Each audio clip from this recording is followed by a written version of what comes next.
was honored last night to receive a phone call from the Lincoln Public Schools, the Board of Education as represented by their attorney, and to be offered the position of their superintendent of schools, pending the completion of a few pre-employment requirements, and certainly working on those today. Nebraska is home for me, and grew up in Fremont, Nebraska. Spent many years going from Fremont to Lincoln for multiple different items. A lot of them to do with the University of Nebraska, where I took drum lessons as a very young student, and where we would go to celebrate certainly football games and basketball games and those sorts of things as well. But over the years really grew an affinity and an appreciation for the Lincoln Public Schools. When I graduated from the University of Nebraska, I student taught in Lincoln at the Lincoln Southeast High School. I was a band director, and after spending a couple of years teaching with the Cornhusker Marching Band at the university as a percussion instructor, also went out to become a public band director, and then came back to Lincoln in the public schools there, where I was band director at Lincoln Northeast High School. And so this is a part of my upbringing, a part of my home, and it's just a fantastic school district. Having said that, Susie and I, my wife Susie and I, absolutely love Sioux City, and we moved here in 2008. We were planning to stay 3 or 4 years. That was nearly 15 years ago, and the reason we're still here is that we've grown to love Siouxland and the people who make Siouxland so special. The Sioux City Community Schools have had the opportunity to make some changes over the years, and I've been pleased to be even a small part of some of those improvements and changes, whether you consider our career academy, our raising the graduation rate, our work to give the ACT assessment to all juniors, our work to implement the comprehensive preschool program, specialty elementary school programs. We've done a number of things over the years together, and I'm really proud of the team for that work.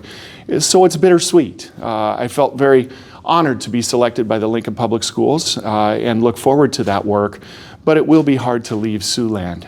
The Lincoln Public School District serves about 43,000 students. They have about 8,000 staff members in just over 70 student facilities, so it's a little bit larger than Sioux City. But the work will be much the same, just with more people involved, and so I do look forward to that. I'm very thankful for the work of the board in Lincoln and look forward to becoming a part of their team. So why now? You said you've been here almost 15 years. Mm-hmm. Why this year to leave? Yeah, this is a time of a superintendent's season and career where you've got to look if you want to make that next move in your career and spend that time before you would retire. I'm 55 years old, for what it's worth, and I know that I've got another 10 or 15 years of the work of a superintendent in front of me. A number of people jokingly say now how tough it is to be a superintendent of schools in this era with a global pandemic going on and with so much that's become so politicized in education. But I have to say, I absolutely love the work of superintendent of schools. I love coming to work every single day. I'm so honored to be the Sioux City superintendent, and will be honored to be the Lincoln superintendent. And so it's just the right season. The Lincoln superintendent today is a good friend, and I've been watching for a number of years to see when he might choose to retire, and this just happened to be the year. And I was fortunate enough to have the opportunity to apply, interview, and be selected. What would you say is your crowning achievement as the superintendent for Sioux City? Yeah, I would suggest in Sioux City some of our most significant accomplishments deal with, I would just start by saying the relationships that we have with people, with the community, with the students, with the families. Our staff here is just extraordinary. And the work that they accomplish is to be revered by others, and I think it is by many across the state and region. If I had to name one or two things that were a highlight, I'm certainly proud of our Career Academy for our high school students, where 17 high schools around the area have the opportunity to participate, and Some of those are actually from 2 different states other than Iowa, so 3-state grouping, if you will. And that just doesn't happen anywhere in America. And our work to get the governors to agree to allow that to happen, to have those state funds cross state lines, simply so that we could serve children and students in a better way, is something I'm most proud of. A lot of people talk about the building projects that we've done. You know, I'm involved right now on the 18th construction project that I've been a part of since I moved here in 2008. And certainly those are great, but you know, while they're wonderful buildings and they've done a lot for the community, service to students is far more important. And so I'm really proud of the work the staff have done to bring about a heightened graduation rate and higher rates of student achievement.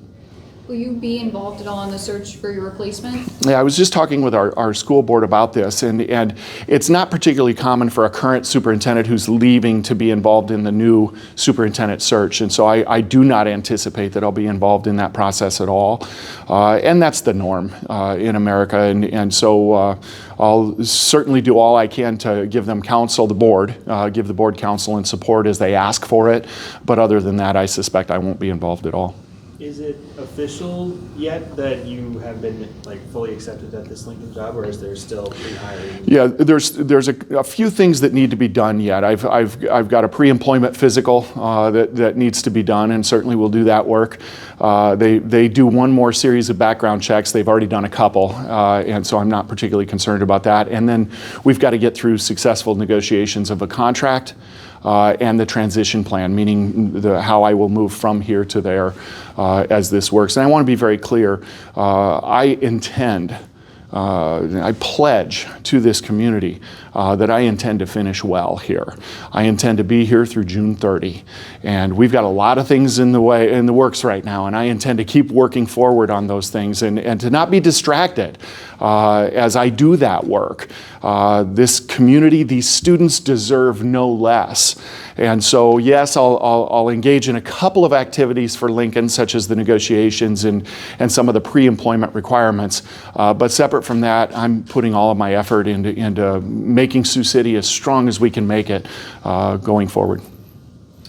In your last 14 years here, what have you learned about yourself, but also what have you learned about the position of the superintendent, how it's evolved over that time? Yeah, you know, it's interesting because I left a district in South Dakota of 1,500 students, actually a little less than 1,500 students, and came to this district of 15,000 students. And that was a significant jump in size, but the work is the same. And so, you know, it's just you have to do it in some different ways because of the size and scale of this district. Not a lot unlike how I'm leaving a district of 15,000 and moving to one of over 42,000 students. You know, it's the same work, but in a different size and scale. Over the years, I believe I've grown and learned a great deal from our staff, from our community. I'm so thankful to the community partners here who help move this district forward, whether that be agencies like the Chamber or social service organizations like Girls Inc., Boys and Girls Club, you know, Boys and Girls Home, Sanford Center. I don't want to miss any of them, but you know, the Crittenden Center and Mary Trelia. I just think of all of these different groups who have made such an investment in our schools. And I know that our community's made an investment in our schools, including me. And so I've got to return that investment to this community all the way to the end, and I intend to do so. Is there anything else that you wish you would have had more time to focus on with the Sioux City schools? Well, you know, when I moved here, our graduation rate was just above 70%. And today I'm proud of the team and their work because it's at 90% or just slightly above 90%. But the only acceptable graduation rate is 100%. And so we've still got some work to do there. Our dropout rate was almost 8% when I moved here. Today it's under 2%, it's 1.85%. But the only acceptable dropout rate is 0. And so we've got some work to do there. And that's certainly a metric you want to pay attention to as you consider the success of an organization and where we need to do more work. I would also indicate that you know, we've done multiple strategic plans while I've been here. Because I've been here long enough, we've had about 3 different 5-year strategic plans. And our current strategic plan is ending. And so I'm I would love to be as involved as I possibly can in creating that plan for the future, but I also respect that the board will want to work with the new superintendent to design that plan together so that they have their own roadmap for success. And so that's an item I guess I wish we were a little further on the development of the next version of our strategic plan, but I do understand why it does have some benefit to allow the board to engage the new superintendent in some of that work as well. So I know you said you're not directly involved, but do you have any details as to what the process looks like in the coming months for finding a replacement for your position? Oh, sure. I don't know for certain in terms of exactly what our board will do, and of course President Greenwell would be the best connection for those points, but I have been asked to begin the process through the board secretary of reaching out to superintendent search firms and have those firms present proposals to this district as to how they would engage in that process and what that would cost and what kind of timeline would be involved, those sorts of things. And so I see the board doing that work. A lot of times boards will either develop a subcommittee or do something like that to engage in this kind of process. I'm confident this board, just because I know them so well, will be very thorough in engaging the community, the entirety of our community, in looking for the next leader for the Sioux City schools. They're going to need to hear from staff members. They're going to need to hear from students when appropriate, families, and certainly all of those agencies and businesses that I mentioned, so that they get all kinds of input into who the next leader of this district will be. And at this point, that's about all I can outline.